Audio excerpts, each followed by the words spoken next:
해봅시다. 나와 같이 되기를 원하노라.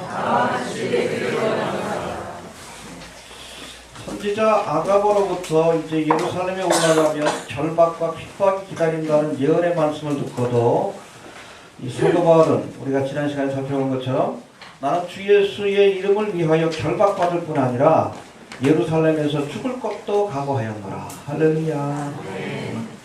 아무튼 이런 각오를 가지고 이제 예루살렘을 향해 사명의 길을 갑니다. 그래야 합니다. 일사의 각오를 가져야 합니다. 예, 예언보다 중요한 게 뭐예요? 사명이에요. 인정보다 앞서야 되는 것이 사명입니다. 그래서 사명이라는 것이 그래서 중요한 거예요. 알겠습니까? 이렇게 예루살렘에 올라간 사도 바울은 이 아가보의 예언처럼 정말로 유대인들의 손에 붙들려서 이제 천부장에게 넘겨진 뒤 총독인 벨릭스로부터 재판을 받게 됩니다. 사도 바울의 변론을 들은 이 벨릭스 총독은 저를 감옥에 가두거나 송사할 죄가 없다는 사실을 알고 있었지만 그래서 들어보니까 별것 없어. 유대인들이 송사하는 거. 뭐 사람을 죽인 것도 아니고 별것도 없거든. 들어보니까 그래요. 하지만 유대인의 환심을 사기 위해서 일부러 사도 바울을 가이사랴에다 구류해 둡니다. 풀어주면 또 유대인들이 들고 일어날까 봐.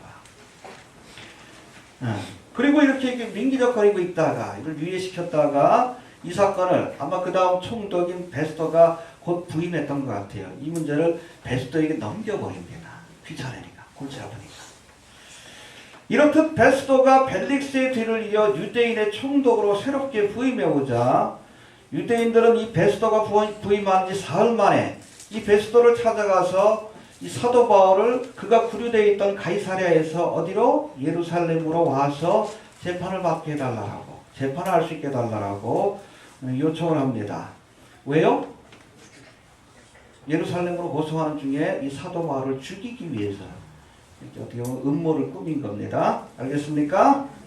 하지만 생질, 조카를 통해서 이런 유대인의 계획을 알게 된 사도 바울은 이 자신의 사건을 이 가이사에게 고소하고 상고한 겁니다. 여기서 재판받는 것이 아니라 내가 직접 나는 로마 시민이기 때문에 누구에게? 가이사, 로마의 황제에게 내가 재판을 받겠다라고 상고한 겁니다. 알겠습니까? 그래서 예루살렘이 아닌 가이사에게 재판을 받으면 어디로 가야 돼? 로마로 가야지. 로마로. 어찌됐든 예루살렘을 통해서 로마로 가게 할 것이다라는 하나님의 예언의 말씀이 성취가 됩니다. 할렐루야. 이렇게 로마에 간 사도 바울, 우리가 지난 시간에도 말씀드렸듯이 그곳에서 2년 동안 구류 생활, 좀 비교적 자유로운 생활을 했다고 합니다. 그래서 감옥에 온 사람들, 특별히 이 사도 바울이 갇혔던 감옥은 아주 정치범들만 수용되는 아주 중요한 곳입니다. 가이사에게 고소했기 때문에. 그곳에서 거기 있는 시위대원들하고 또 로마의 귀족들에게 복음을 증거할 수 있는 기회가 되요. 할렐루야.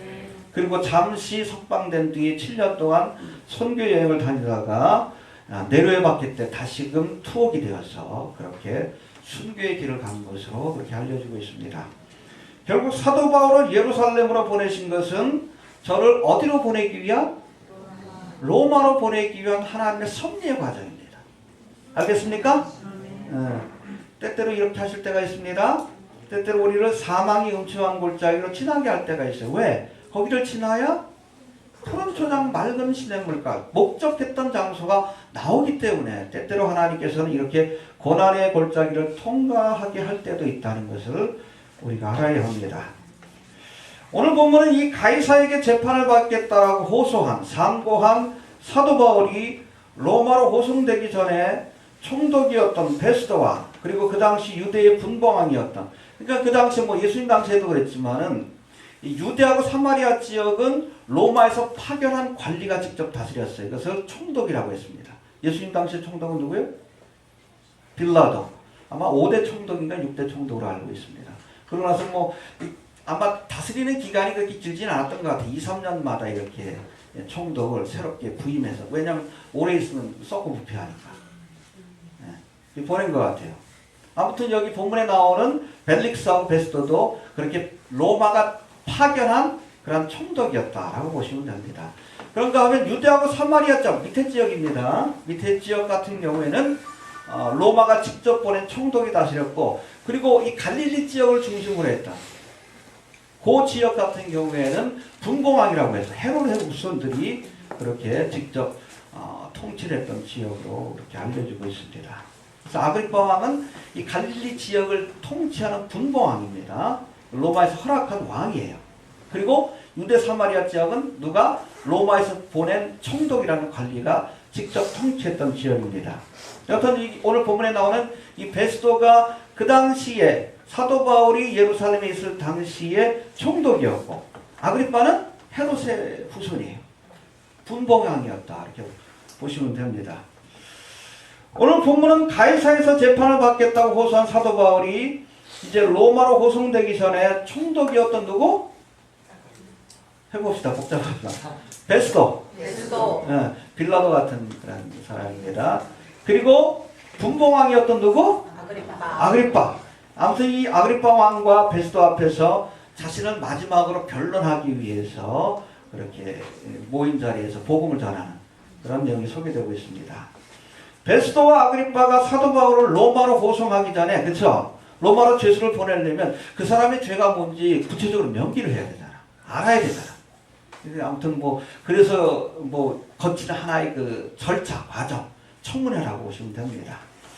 이렇듯 사도 바울에게는 총독인 베스도와 분봉왕인 아그리파 왕 앞에서 자신의 무죄를 증명할 수 있는 아주 절호의 기회가 주어진 겁니다.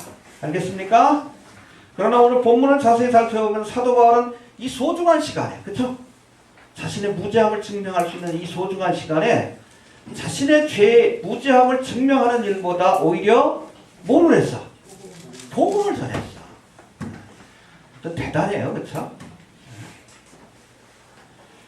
자신에게 주어진 마지막 소중한 시간을 복음을 전하는 일에 아그리파하고 베스도, 그리고 그곳에 여러 유대와 또 사마리아 지역을 다스리는, 갈릴리 지역을 다스리는 여러 귀족들 앞에서 복음을 증거하는 일에 사용을 했습니다.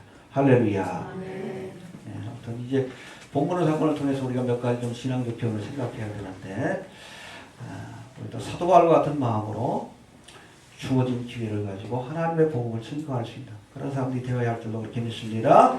예. 첫 번째, 사도 바울은 자신의 죄를 변론할 수 있는 좋은 기회를 오히려 뭐 하는데? 복음을 전하는 기회로 삼았어요. 할렐루야. 우리 1절 2절 한번 다시 봅시다.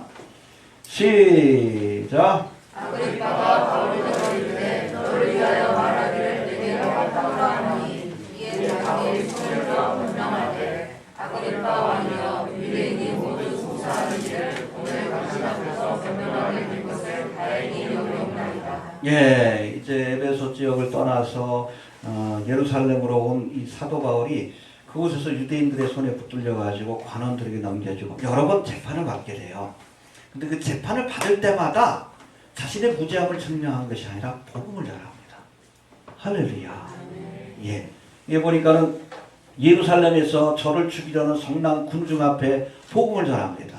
참 밀란이 일어나니까 천부장이 데려다가 하고, 데려다가 무슨 일이냐고 물으니까 잠깐 저 사람들 앞에서 좀 나의 저에 대해서 좀 증명할 수 있는 시간을 좀 달라. 재판받는 자리에서 복음을 전했어요. 할렐루야. 또 대제사장이 주재하는 공회 앞에서도 복음을 전합니다. 할렐루야. 또 이제 벨릭스 총독 앞에서도 복음을 전했고, 그리고 이제 벨릭스 총독을 대신해서 부임한 누구? 베스도 총독과 분봉왕이었던 아그리파 왕 앞에서도 자신을 변호해야 될 그 소중한 시간을 뭐하는 일에? 복음을 증거하는 일에 사용을 했어요. 할렐루야. 여러분, 이것은 사도 바울이 재판의 결과보다도 오히려 복음을 전하는 일에 더 관심을 갖고 있었음을 우리에게 보여주고 있는 거예요. 살고 죽는 게 중요한 게 아니에요. 어찌하든지 한 명은이라도 구원하는 일에 사도 바울이 최우선 순위를 두었다는 겁니다. 할렐루야. 우리도 그럴 수 있게 되길 바랍니다. 예. 하나님의 사역을 하다가도 급한 일이 생기면 그 일을 먼저 하고, 하나님의 의를 구하다가도 재판자리에 서면 자신의 의를 드러내고 증거하는 일에 힘을 쓰는 것이 일반적인 그리스도인들의 모습입니다. 그러나 복음을 전하는 일에 최우선 순위를 두었던 사도 바울은 어떻게 보면 자신의 운명이 결정되는 그 중요한 재판 자리에서도 자신의 의를 드러내기보다 하나님의 영광을 드러내고 복음을 전하는 일에 그 중요한 시간을 할애했다는 겁니다. 할렐루야. 너희는 먼저 그래야 되는 거예요. 그게 사명자입니다. 어떤 상황 속에서도 내 이익을 추구하는 것이 아니라 하나님의 영광을 먼저 구할 수 있는 사람.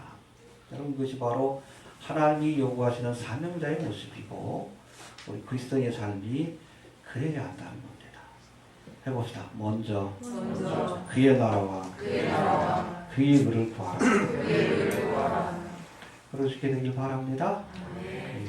두 번째로 사도 바울은 재판을 받는 자리까지 복음을 전하는 기회로 삼았는데 이것은 자신에게 주어진 모든 기회를 복음을 전하는 데 사용했다는 거예요. 할렐루야. 네. 그러시게 되길 바랍니다.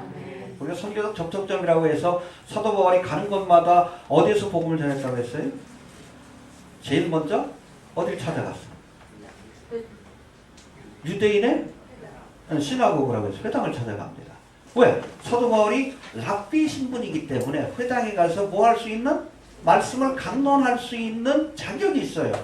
거기로 가가지고 제일 먼저 복음을 전하는 거예요. 성경을 풀면서 이사야 말씀을 풀면서 그가 찔린 우리의 허물을 인하여 이게 바로 예수님의 간이언이고 이 은의 말씀처럼 예수님이 십자가에 죽으셨다가 사흘 만에 부활하셨습니다. 복음을 전해요. 이 복음을 전할 때 유대인들 사이에 정말 예수를 믿겠다는 사람과 그렇지 않은 사람이 나눠져요. 그래서 핍박이 시작이 되면 이제는 또 누구에게 갑니까? 이방인들이 가서 복음을 전했어요. 아무튼 유대인의 회당이라는 장소를 선교적 접촉점으로 삼은 거예요. 할렐루야. 그런가 하면 오늘 본문에서는 뭐예요? 재판을 받는 시간. 이 시간을 하나님 앞에 복음을 전하는 기회로 활용하는 겁니다. 선교의 접촉점으로 활용하는 거예요. 알겠습니까? 때는 어떤지 복음을 전하라고 했어요. 우리에게 주어진 모든 기회와 시간과 장소를 전용해서 세월을 아끼라 때가 악하니라. 세월을 아낀다는 것은 기회를 사서 내 것으로 만들라는 뜻입니다. 어떠한 기회가 주어지든지 이것을 하나님의 나라와 의를 드러내는 기회로 복음을 증거하는 기회로 사용할 수 있는 신실한 하나님의 사역자가 되어야 할 줄로 그렇게 믿습니다. 알겠습니까? 예. 어떤 시간과 장소가 주어지든지 어떻게 하면 내가 저 사람들에게 복음을 전할 수 있을지 하나님의 의를 드러낼 수 있을지 그것을 생각하면서 살아갈 수 있게 되길 바랍니다. 이해가 되십니까? 또 두 번째, 이 복음을 증거할 때에 사도 바울이 간증을 통해서 복음을 전했다는 것을 우리가 알게 됩니다. 할렐루야. 해봅시다. 간증을 통해 복음을 전했다. 간증이 뭐예요? 내가 만난 예수를 전하는 겁니다. 물론 뭐 성경에도 예수님에 관한 말씀이 있지만 내가 개인적으로 만난 예수님이 어떤 분이고 주님께서 주신 은혜가 무엇인지 이 바울이 갈 때마다 특별히 자신을 변론할 수 있는 시간이 주어질 때마다 간증을 했어요. 어떻게 유대인의 그런 그 규례를 따라 엄격하게 율법을 지키고 바리새인이었던 내가 예수를 만나가지고 예수님의 복음을 증거하는 사도가 되었는지 그걸 증거합니다. 자신을 변론할 수 있는 시간에 변론하는 데 관심 없어. 변론하려면 어떻게 해야 돼? 사람들을 설득하고 안정을 시켜야 되는데 오히려 여러분 복음을 증거해요. 감정을 통해서 복음을 증거합니다. 어떤 경우에 유대인들이 막 접근하고 오늘 본문에서는 막 미쳤다고 하고 그런 반응이 나오지만 개의치 않고 여하튼 재판받는 자리에서 하나님의 복음을 담대히 증거했다는 겁니다. 할렐루야. 근데 우리가 전도할 때 물론 누가 만난 예수에 대해서 전하는 것도 여러분 필요하지만 가장 파워 있는 전도의 방법은 간증이에요. 내가 만난 예수를 전할 수 있어야 합니다. 그래서 저는 그렇게 말합니다. 은혜 받기 전에 전도도 하지 마셔요. 은혜 받는 것이 먼저입니다. 내가 예수를 만나고서 내 삶이 변화되고 새로워진 증거가 있어야지. 그런 간증이 있어야지 복음을 전하는 건 아니에요. 이해가 됩니까? 바울이 그랬어요. 그렇게 복음을 전했기 때문에 그 전하는 말씀이 힘이 있었던 거예요. 그게 삶이 있잖아요. 예수 믿는 사람들 핍박했던 오늘 여기도 나오잖아요. 그런 사람이 180도 바뀌었으니까 얼마나 파워가 있습니까? 그 감증이 실질적이지. 그 듣는 사람들의 마음속에 회개 역사가 나타났죠. 물론 그 복음을 반대한 사람들도 있었지만 간증의 주인공이 되시길 바랍니다. 해봅시다. 간증의 주인공이 되어야 한다. 주인공이 되어야 한다. 받은 은혜가 없을 때 어떻든 침묵해야 돼. 어둡지 않게 전하려고 하지 마시고.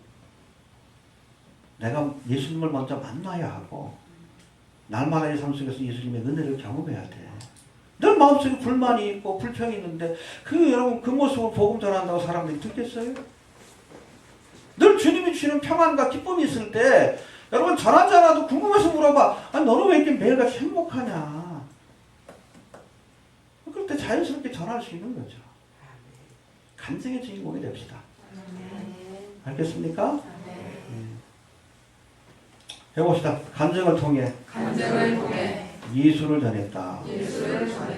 누가 만난 예수 아니에요? 내가 만난 예수를 전할 수 있어야 합니다. 이해가 되십니까? 또 세 번째, 이 바울이 복음을 전할 때 오늘 부분에도 나왔지만 미쳤다는 소리를 들었어요. 그 정도는 돼야 합니다. 예수에 미치시길 바랍니다. 예, 24절 한번 봅시다. 시작.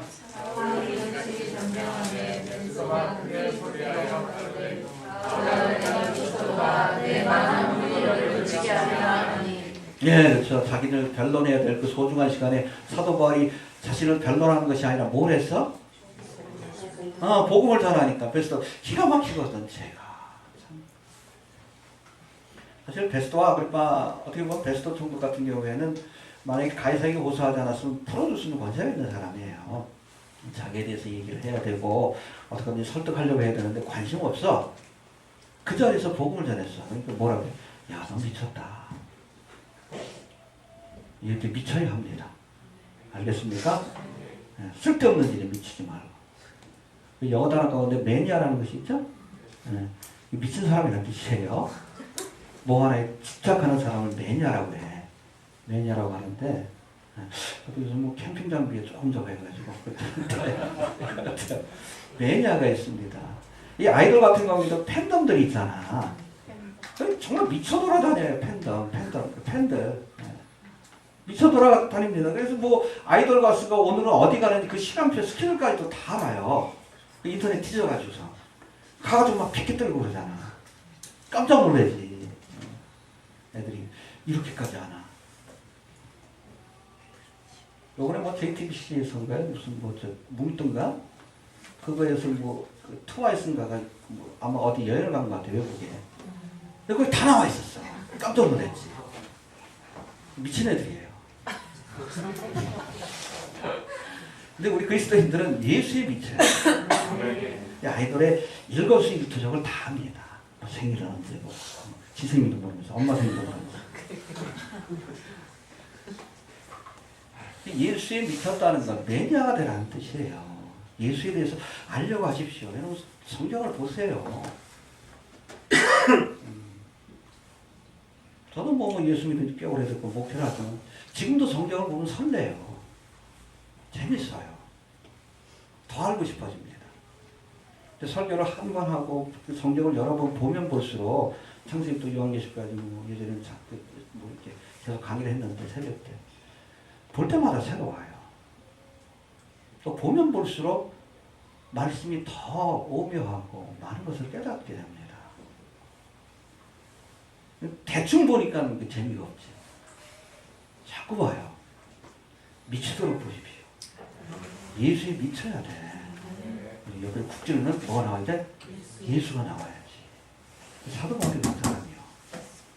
미친 사람이야, 미친 사람. 예수의 매니아입니다. 그럴 수 있게 되길 바랍니다. 요즘 목사들도 성경을 안 보니까. 뭔지 몰라. 아직 마지막 때가 되는데 몰라. 왜? 성경에 무식해서 그래요. 죄송하지만. 성경 안 보니까 모르는 거예요. 내 백성이?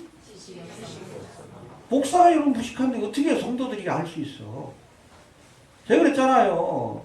여러분 무식한 거는 그것도 죄예요. 목사한테. 의사가 의학적인 지식이 없으면 그건 죄입니다. 라이선스는 있는데 멀쩡한 사람 다 죽여버리잖아. 종말에 대한 지식이 없어. 성경 안 보니까 그런 거야. 반드시 책망하십니다. 반드시 책임을 묻습니다. 쓸데없는 거 보지 마시고 성경 열심히 보시고 예수의 매니아가 되십시오. 성경의 매니아가 되시길 바랍니다. 그 세상이 보여요. 세상이 보입니다. 다 보여요. 여러분 손바닥 안에 다 있어. 성경 안에 다 있어요. 이 세상이. 세상의 모든 원리가 다 여기 있습니다. 몇 년 전에 앙코르와트 갔을 때 느낀 거지만 바벨塔하고 똑같아요. 그게 전 세계에 흩어진 거예요. 이집트에서는 피라미드, 남미에서는 저 바벨론 종교만 연구하면 기독교 외에 다른 종교를 다 할 수 있습니다. 성경에 다 나와 있어. 일루미나티니 뭐 세계를 지배하는 세력이라고 하지만 여러분 성경 안에 다 나와 있어요. 영주주의자고 바벨론을 숭배하는 사람들이고 루시퍼를 숭배하는 사람들이고 하나님의 사람과 세상 사람. 성경에 다 나와 있어요. 웃기지 어떻게 보면. 저들의 운명까지도 다 나와 있잖아. 이런 무서운 책이 어디 있어요. 쓸데없는 책 보지 마시고 성경 보세요. 성경에 미치시길 바랍니다. 예수의 매니아가 돼야 돼. 그러면 쿡 찌르면 성경 말씀이 나오지. 맨 세상 철학이나 보니까 그냥 쿡 찌르면 뭐 이데올로기, 좌파니 우파니 엉뚱한 소리 나잖아. 성경으로 세상을 봐야지. 여러분 이데올로기를 보면 여러분 이스라엘은 여러분 공산주의 국가입니다. 집단 꼬르즈가 거기 있잖아요. 제가 러시아 갔을 때도 거기 유명한 꼬르즈가 있어요. 꼬르즈라 그러면 집단 농장이에요. 제가 있던 지역 같은 경우에 고려인들이 그 집단 농장에서 농사를 많이 졌어요. 부지런하니까. 거기 뭐 간부로도 꽤 많이 승리를 합니다.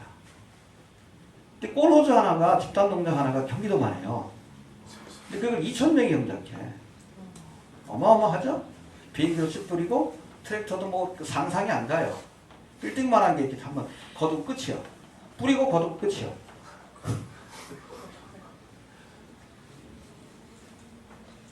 이 이스라엘도 집단농장 체제입니다. 공동생산, 공동분배. 공산주의지. 토지공개념 개념. 공산주의 사상의 핵심인데 어디서 나왔어?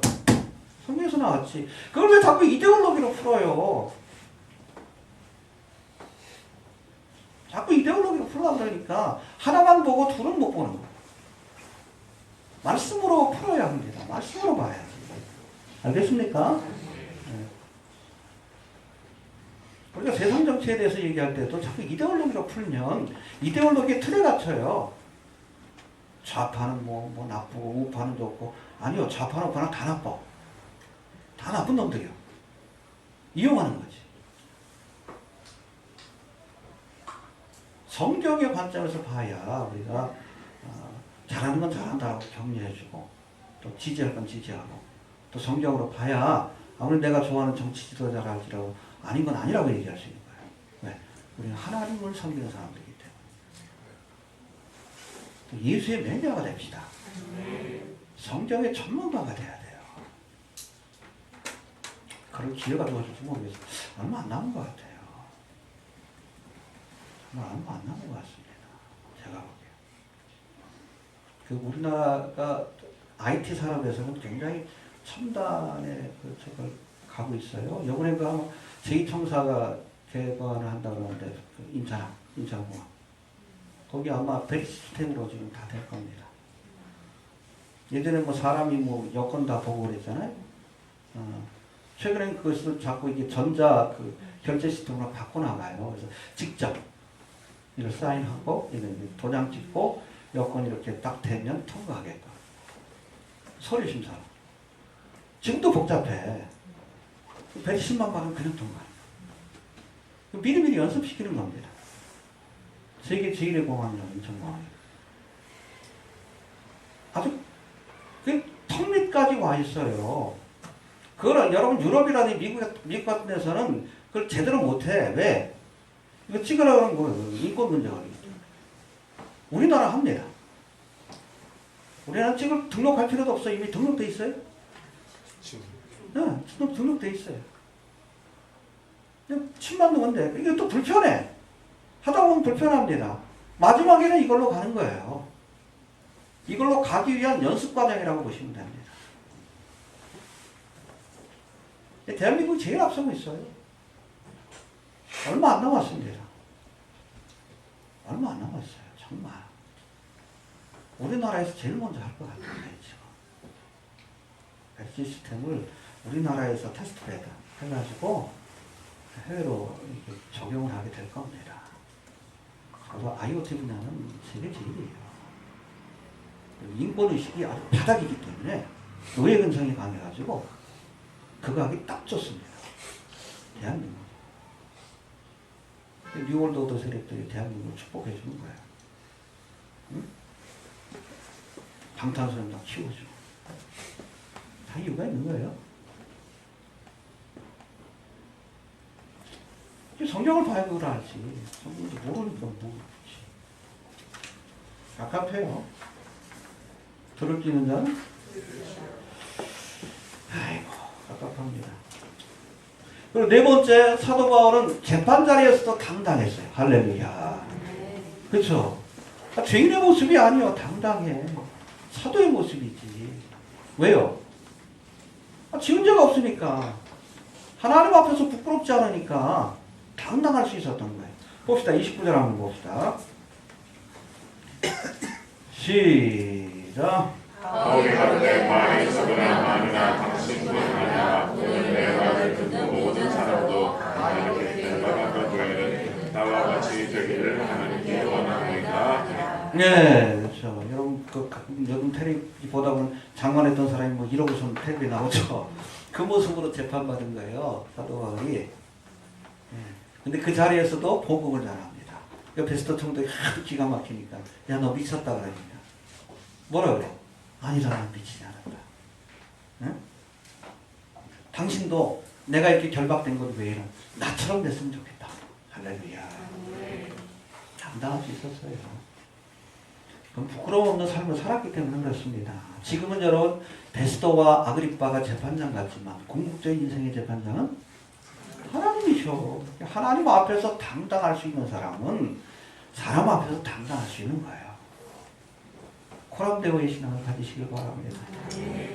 예수님이 빌라도의 법정에서 재판을 받으셨지만 당당했어요. 왜? 죄가 없으시기 때문에. 하나님 앞에서 부끄러움이 없었기 때문에. 베드로와 사도 요한은 복음을 전하다 공에 끌려가 재판을 받으면서도 저들도 당당할 수 있었습니다.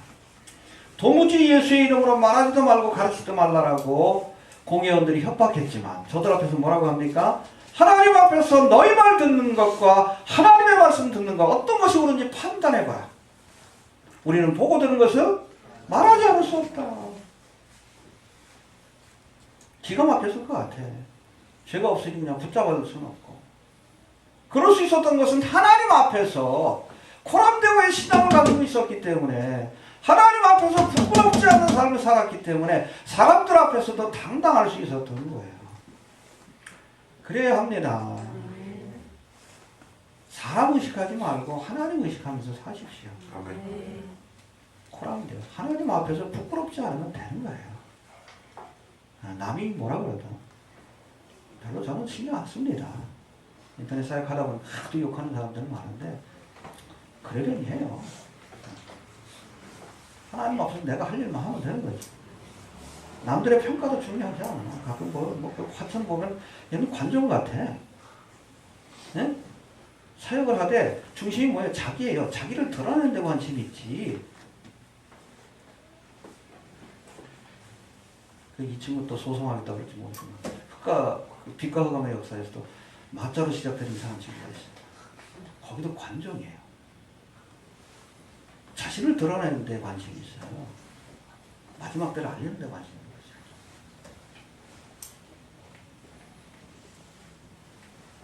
중심에 뭐가 있는 거 중요해. 여러분 코람데오 하나님 앞에서 사역을 해도 하나님 앞에서 자꾸 사람을 의식하니까 설교를 해도 목사가 복음을 전하지 못하는 것 아니에요. 사람 비호감하죠. 사역에 대한 평가도 하나님이 하시는 거예요. 이 땅에서 여러분 수십만 명 모이면 뭐 할 거예요? 심사만이처럼. 하나님 모른다 그러면 어떡할 거예요? 초라하고 몇몇 안 되는 교인이 있지만 그러나 내가 하나님 앞에서 해야 될 일들, 증거해야 될 말씀을 가감없이 전했다 그러면 당당할 수 있는 것 아닙니까? 왜요? 판단자가 하나님이시기 때문에 그래요. 그럴 수 있게 되길 바랍니다. 또 29절에서 중요한 말씀이 나오는데 나와 같이 되길 원한다. 할렐루야. 대단하죠. 29절 한번 다시 봅시다. 28절부터 봅시다. 시작. 아그리파가 바울대로 이르되 내가 정말로 나를 보내어 그리스도인이 되게 하려는도다. 바울이 그들의 말이 성나 만나 당신나니라. 오늘 내 말을 듣는 모든 사람도 다 이르되 결박한 것 외에는 나와 같이 일을 하는 게 원하노이다 하니라. 네, 할렐루야. 변론하는 시간에 오히려 예수를 전하니까 베스도는 미쳤다라고 평가를 하고 또 아그리파는 뭐라고 합니까? 네가 적은 말로 나를 원하여 그리스도인이 되게 하는 거다. 빈정됐죠. 사도 바울은 이 말에 굴하지 않고 내가 이렇게 결박된 것 외에는 당신들도 베스도요 아그리파요 세상의 원세자지만 모든 것들을 다 누린 사람이지만 당신들도 나와 같이 되길 원한다. 할렐루야. 이거는 여러분 예수 안에서 주시는 하나님의 기쁨과 평안과 의가 무엇인지 체험한 사람들만 이런 고백을 할 수 있는 거예요. 저도 처음 은혜 받고 나니까 하나님께서 기쁨과 평안을 주시는데 죽고 싶더라고요. 근데 지금도 그래요. 세상이 주는 일락이 있습니다. 이해되십니까? 그러나 그것을 이길 수 있는 것은 하늘의 기쁨을 맛본 사람들은 이길 수 있어요. 굴하지 않을 수 있는 겁니다. 왜? 진짜를 봤으니까, 진짜를 맛봤으니까 짝퉁에 넘어가지 않는 거예요. 진짜 기쁨과 평안이 무엇인지 아니까. 이런 고백을 할 수 있게 되길 바랍니다. 나와 같기를 원한다. 해봅시다. 나와 같기를 원한다. 나와 같기를 원한다. 여러분, 나와 같기를 원한다는 것은 나를 본받으라는 그런 권면의 말이기도 합니다. 고린도전서 11장 11절에서도 사도 바울은 고린도 교회 성도들을 향해서 내가 그리스도를 본받은 것과 같이 너희는 나를 본받는 자가 되라. 나와 같기를 원한다. 할렐루야. 여러분, 나를 본받으라 우리가 권면하기 위해서는 먼저 우리가 본이 되는 삶을 살아야 돼. 내가 먼저 그리스도를 본받아야 나를 본받으라고 이야기할 수 있는 거지. 응? 내가 정말 주님 안에서 행복한 복된 삶, 기쁨과 평안이 넘쳐야 다른 사람들한테 그 사람들 뭐 부족한 게 없잖아. 그래도 나처럼 되길 원한다. 이렇게 할 수 있는 거지. 해봅시다. 내가 먼저 변해야 한다. 내가 먼저 은혜 충만, 감사 충만, 하나님 그런 기쁨과 은혜로 넘쳐야 하고 또 내가 먼저 부끄러움 없는 삶을 살아야 그래야 그 사람들에게도 나처럼 되길 원한다. 나를 본받으십시오. 말할 수 있는 거예요. 이해가 되십니까? 하지만 문제는 많은 그리스도인들이 본이 되는 삶을 살지 못한다는 겁니다. 그리스도인들이 본이 되는 삶을 살지 못하니 복음을 전해도 세상 사람들이 들으려고 하지 않는 거예요. 또 우리와 같게 원한다. 이야기할 수가 없는 겁니다. 알겠습니까? 한국교회도 세상의 본이 되어야 하는데 현실은 오히려 안 좋은 일에 본이 되고 있어서 부끄럽다고 하는 겁니다. 여러분 평상시 본이 되는 삶을 사는 그리스도인들만이 또 하나님의 은혜와 기쁨을 경험한 그리스도인들만이 나와 같기를 원한다는 그러한 고백을 할 수 있다는 것을 우리가 알아야 합니다. 그런 사람들이 되기를 바랍니다. 내가 먼저 은혜를 경험하고 내가 먼저 하나님의 말씀 안에서 의롭게 살아야 다른 사람들에게도 당신도 나처럼 되기를 원한다. 나와 같기를 원한다. 그런 고백을 할 수 있는 겁니다. 마지막으로 오늘 베스도와 아그리빠는 찔림을 받았어요. 사도 바울이 생각한 것입니다. 그러나 회개에 이르지는 못했습니다. 알겠습니까? 30절부터 32절까지 봅시다. 시작. 왕과 총독과 권위대와 그렇게 하는 사람들이 다 모여서 올라서 나라에 사랑하는 사람을 결박하는 싸웠다. 이에 아그리빠가 베스도로 들어가되 이 사람이 나를 가이사에게 호소하지 아니하려면 또 죽을 뻔하였다 하니라. 예. 아무튼 사도 바울이 복음을 전하니까 베스도가 듣기 싫었던지 마음에 찔렸던지 그냥 미쳤다 그러고 아그리빠도 왜 적은 말로 나를 예수 믿게 하려느냐 그 자리를 회피해 버립니다. 네. 거기 남아있다가 불편하니까 없는 거예요. 해봅시다. 찔림은 받았지만 찔림은 받았지만 회개에 이르지 못했다. 회개에 이르지 못하다. 24장에도 보면 베스도 바로 전에 누가 총독이었어요? 벨릭스가 총독이었는데 그때도 벨릭스가 아무런 이유도 없이 유대인에게 환심을 사기 위해서 사도 바울을 구류해 줍니다. 좀 자유롭게. 그래서 자주 불러요. 성경에 보니까 뇌물을 받을까 하여. 어찌됐든 자주 불러가지고 말을 듣는데 어느 날은 벨릭스 총독하고 부인이 있는 자리에서 복음을 전했어요. 복음을 전하면서 하나님의 나라의 심판에 대해서 성경에 보니까 의와 절제와 장차오는 심판에 대해서 전했다. 두려운 거예요. 두려우니까 지금 갖다 다 보내오라. 마음에 찔림은 받았지만 회개에 이르지 못했다. 여러분 우리가 하나님의 말씀을 듣고 찔림을 받았으면 이것이 뭐로 연결되어야 합니까? 회개로 연결이 되어야 합니다. 알겠습니까? 여러분 아무리 찔림을 받아도 이것이 회개로 연결되지 않으면 헛되는 겁니다. 그렇죠? 사울왕은 책망의 말을 듣고도 변명했어. 찔림을 받았지만 회개하지 않았어요. 그래서 벌임을 받은 거 아닙니까? 근데 다윗은 책망의 말을 듣고 찔림을 받고 나서 회개했어. 그러니까 하나님께서 다시 기회를 주신 거지. 사실은 여러분 책망해 주시고 찔림을 받게 해주신 것 자체가 은혜입니다. 자꾸 한동대에서 글 썼더니 자꾸 뭐라 그러는 사람도 있어. 한동대 그쪽에 학생인지 아니면 교원인지 모르겠는데. 어찌됐든 그 회개할 기회가 성공되지 않냐고. 결론이 그거 아니에요. 어찌됐든. 여러분 세상에서 우연이 있을지 모르지만 우리 믿는 사람들에게는 우연은 없습니다. 다 필연이에요. 모든 것이 합력하여? 그렇죠. 그러니까 여러분 평안한 날에는 기뻐하고 또 공부한 날에는 혹시 내가 하나님 앞에 바로 서지 못한 부분이 있는가? 그게 은혜 아닙니까?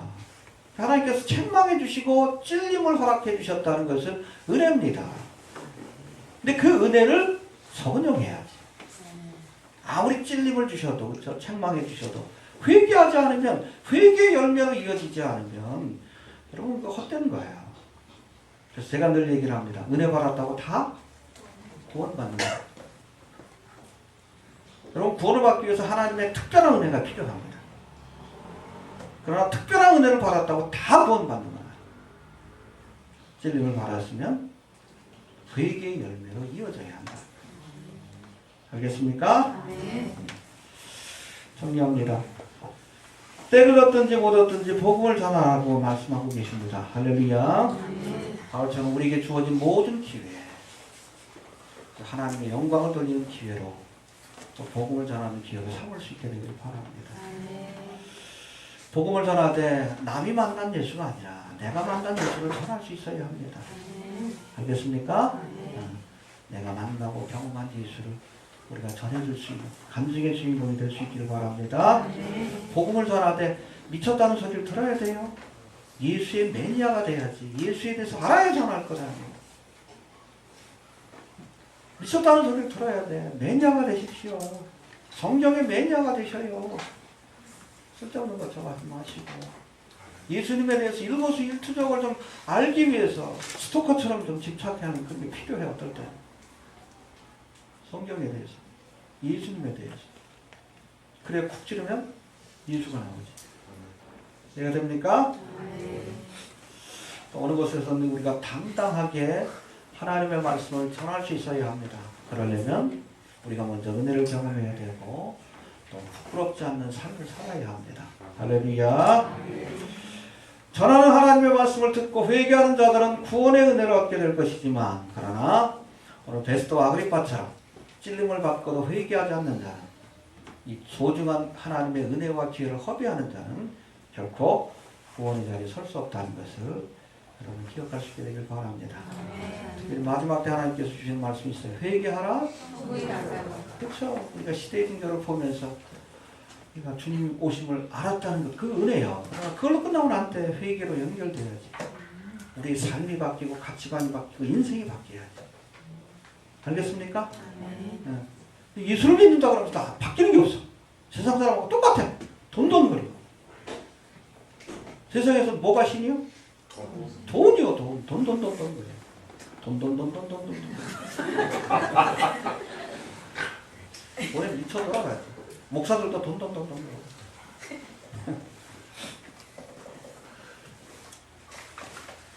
보는 날이 없다시 내게 부족함이 없으리라. 요즘 그러죠. 돈 쓰면 좋은 세상이긴 하죠. 그러나 여러분 우리는 그러면 안 됩니다. 알겠습니까? 예수의 매니아가 될 수 있길 바랍니다. 주신 말씀 묵상 잠깐 기도합니다. 하나님, 네, 감사합니다. 오늘도 주여 베스도와 아그리파 왕 앞에서